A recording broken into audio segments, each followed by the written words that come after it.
Hi, my name is Austin Smith. I am the oboe instructor here at the University of Mississippi. I'm making this video today as a reference video for the ASBDA middle school all-state audition etudes for Mississippi Year B. So the particular etude that I'm going to be looking at today is number 19 on page 50 of the Rubank Advanced Method number 1 or volume 1. So the first thing that I would recommend when practicing this etude, so if you look at the etude itself, you'll notice that for all of the 16th notes, every single one of them has a staccato mark over the note. And I know a lot of times when you're playing in band in middle school, if you see a staccato mark over a note, you automatically think really short. Here, I think instead of thinking really short, I would just think of them as being separated. So not necessarily short. So instead of more like, so separated and maybe just more natural sounding. The other thing I would really recommend is working on this with a metronome. And besides just having a regular pulse, I have my metronome here set on 80. Besides just having the regular pulse, I really recommend having an eighth note subdivision pulse.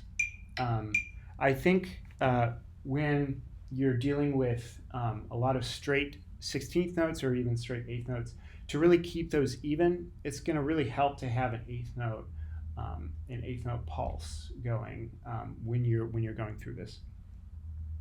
Another thing to take note of is the fact that there are no breath marks. So when you're going through this, I think first of all, it's going to be really helpful to actually write in breath marks and not just breathe randomly. But for some places to breathe, definitely after the quarter notes in the second or fourth bar in the first line, and then after that, you might want to breathe after some of the eighth notes, like after the B flat in the second to last bar in the second line, or maybe the G in the second to last bar on the third line, places like that. So basically breathing in the longer notes, or at least the notes that are longer than the 16th notes, and taking time away from that note so you can make sure you come back in time, right? Because there's no slowing down or anything written in this etude.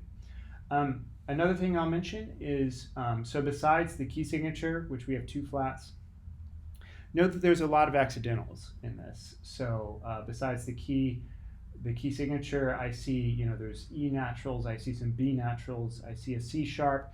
So just really paying attention that you're playing those correct accidentals. That'll be very helpful. And last thing I will mention before I play this. So when I play this here, I will play this at 80 equals the quarter note. So that's the tempo that this etude is marked at.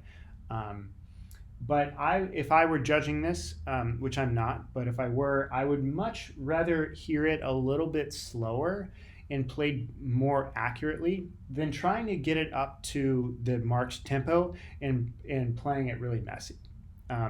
So if you're having trouble tonguing the 16th notes that fast or playing the accidentals at that tempo, I would much rather you play it just a little bit slower in order to play it more accurately. So I'll play it here for you to demonstrate. Again, I will be playing it right around 80. But if 80 is a little bit too much for you, I would just probably take it a little bit slower. So this is going to be etude number 19 on page 50 of the Rubank Advanced Method, Volume 1.